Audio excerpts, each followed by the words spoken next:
মানুষের বন্ধুত্বে স্বার্থ থাকে, অভিমান থাকে, দূরত্ব তৈরি হয়। কিন্তু কখনো কি সেই বন্ধুর সাথে কথা বলেছেন, যে কথা না বলে অথচ সব বোঝে, যার ছায়ায় বসলে ক্লান্তি মুছে যায়, আর যার নিস্তব্ধতায় লুকিয়ে থাকে জীবনের সব উত্তর? আজ কথা হোক আমাদের পরম বন্ধু প্রকৃতিকে নিয়ে। পায়ে লেখা নির্বাক আলাপ।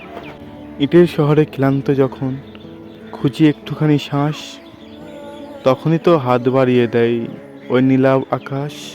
বড় একা লাগে যখন নিজের ছায়ায় ফিরে, পুরনো ওই গাছটি তখন আমায় টানে ফিরে। নদীটি আমায় শিখিয়ে দেয় বয়ে যাওয়ার গান, পাহাড় শেখায় অটল থেকে বাড়ানো নিজের মান। বৃষ্টি যখন ধুয়ে দেয় মোর চোখের নোনা জল, প্রকৃতির এই বন্ধুত্বই যোগায় মনে বল। ফুলটি হাসে বিমল সুখে, নেই কোনো তার চাওয়া, পরম শান্তি লুকিয়ে থাকে বুনো মাটির হাওয়া। মানুষ যখন দেয় না সময়, দেখায় শুধু পীর, অরণ্য তখন গেয়ে শোনায় প্রাণের ধ্রুপদ গীত।